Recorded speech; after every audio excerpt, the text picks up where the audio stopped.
أعوذ بالله من الشيطان الرجيم بسم الله الرحمن الرحيم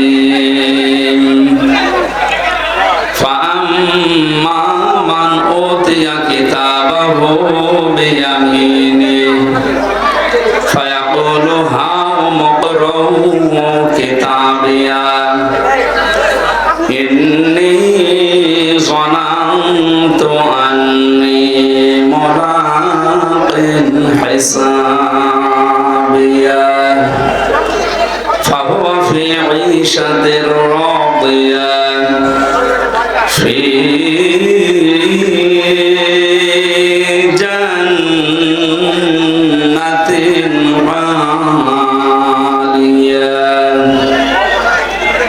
صدقت يا ربنا اللهم صل على محمد وآله وصحبه وبارك وسلم الحمد لله বিশ্বনন্দিত মুফাসসির কোরআন শহীদ আল্লামা দিলওয়ার হোসেন সাঈদী রহমাতুল্লাহ আলাইহি প্রথম মৃত্যুবার্ষিকী উপলক্ষে এবং বাংলাদেশের দ্বিতীয় স্বাধীনতা অর্জন করার জন্য যারা জীবন দিলেন শহীদ আবু সাঈদ, শহীদ মুগ্ধ ভাই, শহীদ আবু রায়হান সহ নাম না জানা হাজারো শহীদদের মাগফিরাত কামনায় আজকের এই দোয়া মাহফিলের সম্মানিত উপস্থিতি, আল্লাহকে ধন্যবাদ জানাচ্ছি যিনি আমাদেরকে পরাধীনতার জীবন থেকে স্বাধীন হওয়ার তৌফিক দিয়েছেন। আলহামদুলিল্লাহ। কথা বলা যাবে না, আমরা সব অল্প সময় পাবো তো 10-15 মিনিট। আমার রাতে মাহফিল আছে এশার পরে আজকে মহেশপুর ডাকাতিয়া ময়দানে, ডাকাতিয়া যাবেন, ওখানে এশার পরে উঠবো ইনশাআল্লাহ। তাফসীরুল কোরআন মাহফিলে যে তেলাওয়াতকৃত আয়াতগুলো এগুলো সব তাফসীর আকারে ওখানে কথা বলা হবে। আমি 10-15 মিনিটে খুব বেশি কথা বলা যাবে না, ওখানে 1-1.5 ঘন্টা সময় পাওয়া যাবে, ওখানে যাবেন। এখানে শুধু দোয়া করার জন্য এসেছি শহীদদের। কোরআনে কারিমে আল্লাহ জানিয়েছেন ওয়ালা তাকুলু লিমা ইউকতালু ফি সাবিলিল্লাহি আমওয়াত বাল আহইয়াউন ইনদা রাব্বিহিম ইরযাক বাল আহইয়াউ ওয়ালাকিন লা তাশউরুন। খেয়াল করেন, এই কথা বলেন কেন? ইশারায় করেন, এই কথা বলবেন না। কোরআনের কথা যে যত অ্যাক্টিভ হয়ে শুনবে, কোরআন তাকে তত তাড়াতাড়ি হেদায়েতের পথ দেখিয়ে দেবে। এই জন্য আমরা এখানে এসেছি শুধু আড্ডা করার জন্য, একটা উদ্দেশ্য নিয়ে এসেছি। যারা আমাদেরকে স্বাধীনভাবে চলার মতো একটা ব্যবস্থা করে দিলেন, যে আল্লাহ দয়া করে তার কাছে আমরা দোয়া করবো এই শহীদদের রুহের মাগফিরাত কামনায়। এটা বড় দাবি অনুষ্ঠান একটা। আল্লাহর কোরআনে আল্লাহ ঘোষণা দিয়ে জানিয়ে দিলেন, তোমরা যারা বলো যে মারা গেছে শহীদেরা, এই কথা বলবা না। মানুষ কথা বলে কি দিয়ে? মুখ দিয়ে। কি দিয়ে বলেন তো? ওয়ালা তাকুলু, সবাই, কেউ বলবা না এই কথা।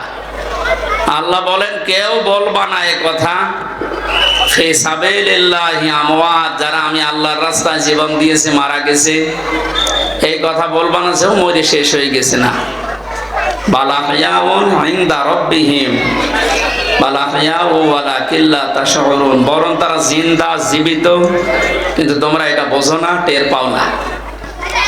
কারণ আমরা কথা বললাম মুখ দিয়ে, আল্লাহ এই কথা নিষেধ করলেন যে এই কথা কেউ যেন বলা কওয়া না করে কোনো অনুষ্ঠানে, কোনো জায়গায়, কোনো দোকানে বসে, যে যারা যারা শহীদ হয়েছে এরা মারা গেছে।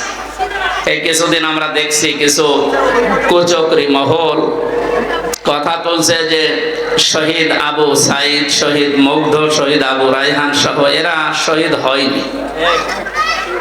আবার কি মৃত্যুবরণ করে শহীদ হয়েছে কিনা আপনাকে দেখানো লাগবে।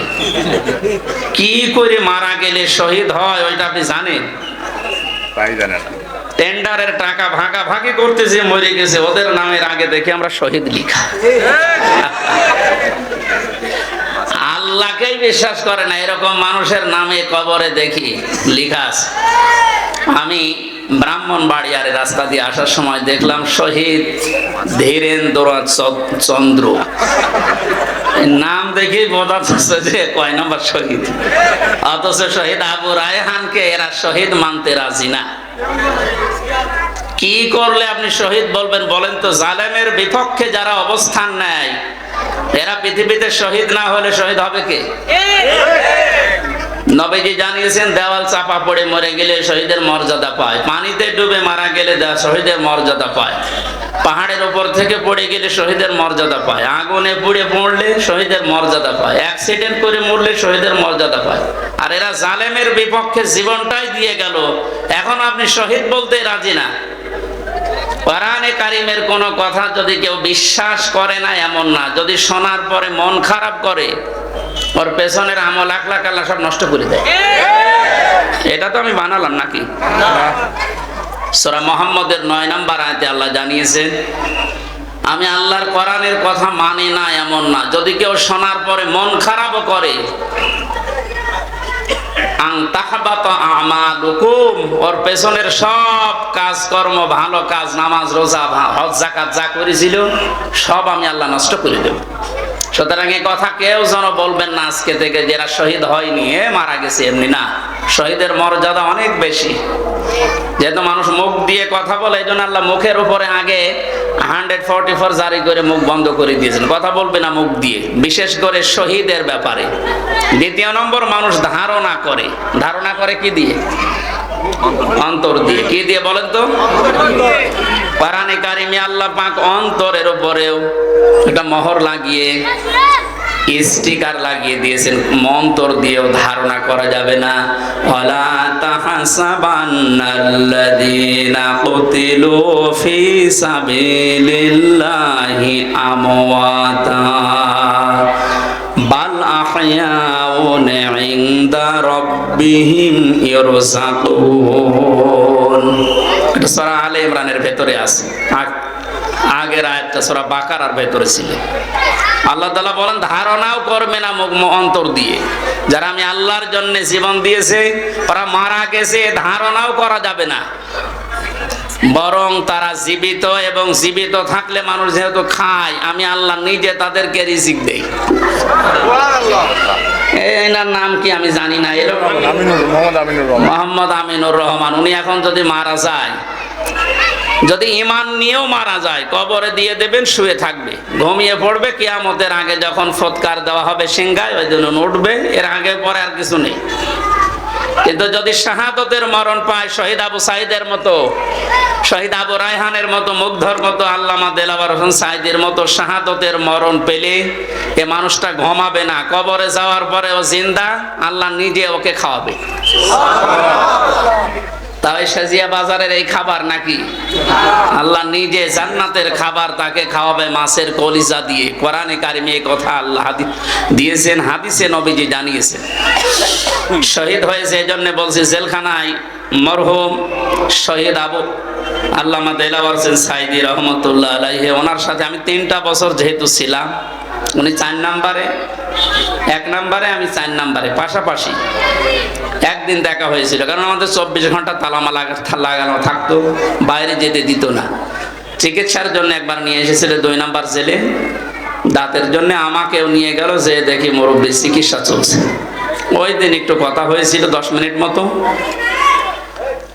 জেলার সুপার ওই সময় যারা কথা বলতে পারে না, এখন তারা কিন্তু আপনি ইউটিউবে দেখেন সব মুখ খুলছে। ওনাকে জেলখানা থেকে বের করে নিয়ে যাওয়ার পেছনে উপর থেকে যে কলকাঠি নাড়িয়েছিল যে ওনাকে আসলে চিকিৎসাধীন অবস্থায় মারা গেছে, এটা মিথ্যা কথা, ওনাকে মেরে ফেলা হয়েছে।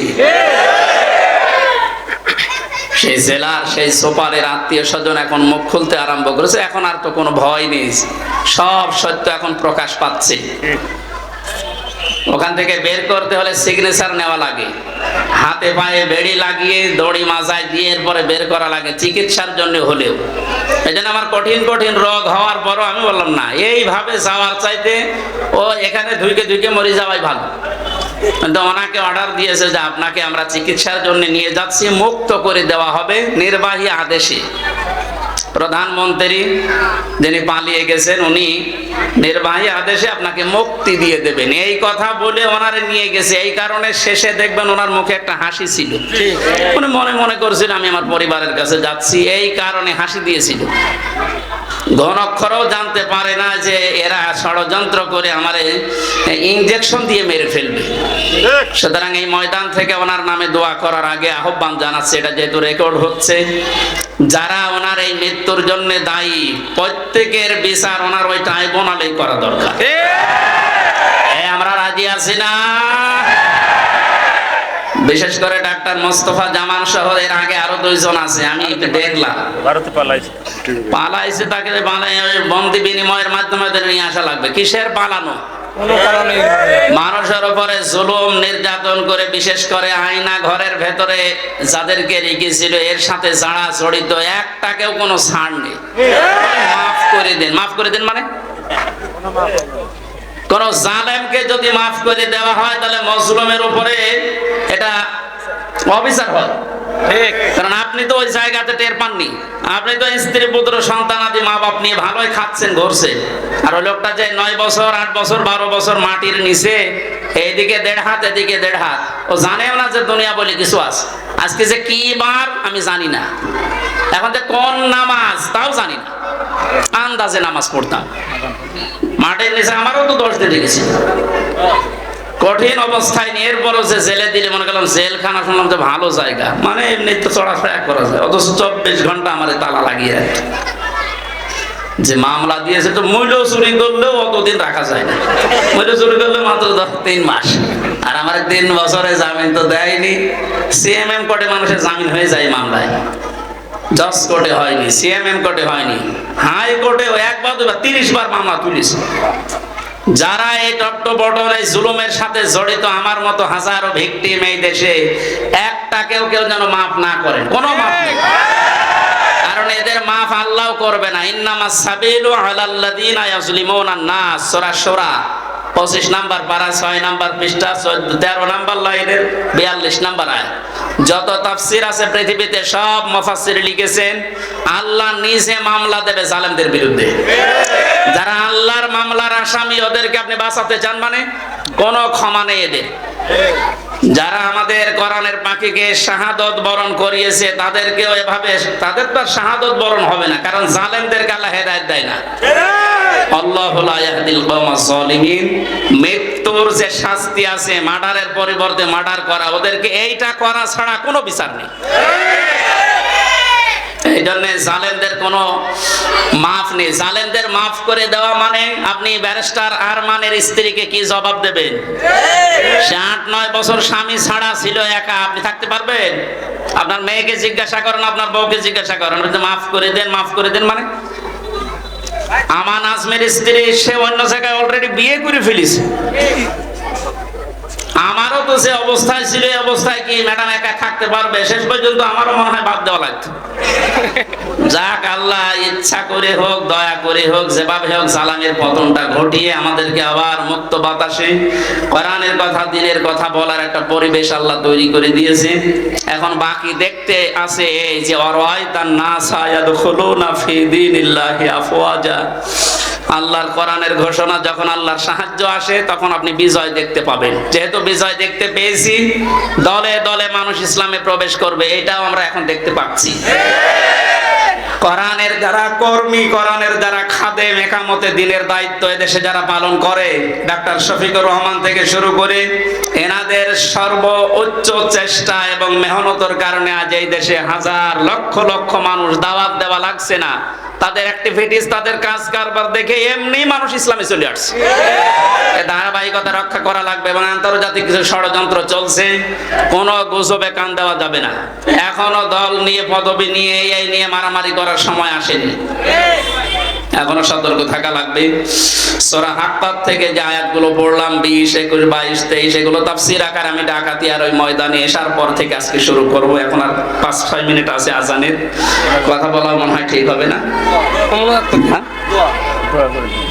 এখানে হবে না। এই মানুষের, আমি জেলখানায় থাকতে যে বইগুলো লিখেছিলাম এখানে হবে না, ডাকাতিয়ার ময়দানে ওখানে ওই গাড়িতে আছে কয়েকটা, এখানে না নিয়ে এখানে গ্যাঞ্জাম হবে। যদি পারেন ওখান থেকে বইটা নিয়ে স্ত্রীকে পড়াবেন, মাকে পড়াবেন, মেয়েকে দেবেন, কাজে লাগবে। পারিবারিক জীবন নিয়ে লিখেছি। জেলখানায় তো অধিকাংশ মানুষের মামলা দেখলাম এই পারিবারিক জীবন নিয়ে, ওই দিকে লক্ষ্য করে লিখেছিলাম। ওই যে গাড়ি আছে, ড্রাইভার আছে, ওনাদের কাছে নিয়ে যাবেন, যাওয়ার সময় কাজে লাগবে। আমি রাতের তাফসিরের জন্য সবার কাছে দোয়া চাই, আপনাকে দাওয়াত দিয়ে এখন শেষ করছি মোনাজাতের মাধ্যমে। আমার শ্রদ্ধাভাজন এখানে যে চাচা একজন মারা গেছে কিছুদিন আগে, আমি জেলখানা থেকে মনে হয় জেলে থাকার সময় মারা গেছে, কি নাম যেন, আব্দুল হান্নান। ওনাকে আল্লাহ যেন জান্নাতের সৌচ্চ মাকাম দান করেন, আল্লাহুম্মা আমিন। মোনাজাতটা করেন, এটা মোনাজাতের জন্য এসেছি। আর দোয়া ও মক্খল ইবাদত, দোয়া ইবাদতের মগজ। বসেন, মোনাজাতটা করে এরপরে নেন, মাথা নিচু করেন, চক্ষু বন্ধ করেন। শহীদদের জন্য মন থেকে দোয়া করছি। রব্বানা যালামনা আনফুসানা ওয়া ইল্লাম তাগফির লানা ওয়া তারহামনা লানাকুনান্না মিনাল খাসিরিন। রব্বুল আলামিন, স্বাধীনতা পরাধীনতা কি আমরা টের পেয়েছি। পরাধীন জীবন থেকে স্বাধীন মুক্ত জীবন আমাদেরকে তুমি দিয়েছো। শুকরিয়া আদায় করে তোমার দরবারে আমরা সেজদাও দিয়েছি। যারা এই স্বাধীনতার ভোগ স্বাদ ভোগ করার জন্য জীবন পর্যন্ত দিয়ে গেল, তুমি তাদেরকে মৃত বলতে নিষেধ করেছো, ধারণা করতেও নিষেধ করেছো। আমরা বিশ্বাসও করি, আমরা মুখেও বলছি, আমরা ঈমান থেকে স্বীকার করছি তারা শাহাদতের মরণ পেয়েছে। শাহাদত হলে যা দেওয়ার ঘোষণা তোমার, তাদেরকে তুমি তাই দিয়ে দাও। দীর্ঘ 50টা বছর কোরআনে কারীম সারা বিশ্বে যিনি পৌঁছিয়ে দিয়েছেন এই মধুর বাণী, শহীদ আল্লামা দেলাওয়ার হোসেন সাঈদী রহমতুল্লাহ আলাইহি। আল্লাহ তার কবরটা তুমি জান্নাত বানিয়ে দাও। আল্লাহ তাআলা এই দেশের যত যুবক ছাত্র ছাত্রী ভাই বোনেরা জীবন দিয়ে আল্লাহ আমাদের দেশটাকে দ্বিতীয়বার স্বাধীন করে দিয়ে গেল, শহীদ আবু সাঈদ, মুগ্ধ ভাই আবু রায়হান সহ প্রত্যেককে কবরে জান্নাত দিয়ে দাও। সূরা হাক্কাত থেকে পড়েছিলাম তাফসীর করার জন্য, কিন্তু সময় এখন আমাদের হাতে নেই। আল্লাহ তাআলা এই আয়াতগুলো আমরা রাতে আলোচনা করব বলে সাহায্য চাচ্ছি। সূরা হাক্কাতের এই ইন্নী যানানতু আন্নী মুলাকিন হিসাবিয়া এর বাস্তব কিছু কোরআনের কথা তোমার বান্দা বান্দীদের সামনে তুলে ধরার তৌফিক আমাকে দিও। এই অনুষ্ঠানটার আয়োজন করতে গিয়ে তোমার যে বান্দারা শ্রম দিয়েছে, কাজী সাহেব সহ প্রত্যেকের জীবনের অপরাধগুলো মাফ করে দাও। আল্লাহ শ্রদ্ধাভাজন আঙ্কেল জালাল উদ্দিন সহ যত মানুষ এখানে আমিন আমিন করছি, জীবনের অপরাধগুলো শুধু মাফ করে না, ওই জায়গাটা তুমি নেকি দিয়ে পাল্টিয়ে দাও। আল্লাহ তাআলা মহেশপুর, কোটসাদপুর, সিনাইদা এগুলো কোরআনের জন্য ময়দান, এই ময়দানগুলো তুমি উর্বর করে দাও। বাংলাদেশের এই 53টা বছর বহু মানুষ তো চালিয়েছে। মানুষের আইন দিয়ে চললে কেমন লাগে আমরা দেখতে পেয়েছি, শুনতে পেয়েছি। এখন শুধু বাকি আছে কোরআনের আইন দিয়ে দেশ চললে কেমন দেখা যায়। আল্লাহ এটা দেখে মরার তৌফিক দাও। রব্বুল আলামিন 3টা বছর আমার জীবন থেকে যারা সরিয়ে দিল, কেড়ে নিল, নষ্ট করে দিল, এই মানুষগুলোকে তুমি তো হেদায়েত দেবে না, কারণ তুমি জালেমদেরকে হেদায়েত দেবে না, এই কথা কোরআনে দিয়েছো। আল্লাহু লা ইয়াহদিল কওমাজ জালিমিন, ওই জালেমদের যা হিসাব তুমি দুনিয়ায় মিটিয়ে দাও। এলাকায় মাটির নিচে যত মানুষ কবরে আছে, কবরগুলো জান্নাত বানিয়ে দাও। আল্লাহ তাআলা আমার সাথে যারা এসেছে, মাওলানা হোসাইন আহমেদ সহ যত আলেম ওলামা প্রত্যেককে মঞ্জুর করো, কবুল করো। আল্লাহ তাআলা এলাকায় কোরআনের দাওয়াত নিয়ে আসবই মনস্থ করেছি, আমাদের খালেস নিয়ে ইখলাসকে তুমি কবুল করে নাও। বারাকাল্লাহু লানা ওয়া লাকুম ফিল কোরআনিল আযীম। যখন এই মরণ আসবে তোমার ওই কালেমাটা আমাদেরকে দিও, লা ইলাহা ইল্লাল্লাহু মুহাম্মাদুর রাসূলুল্লাহ। আসসালামু আলাইকুম।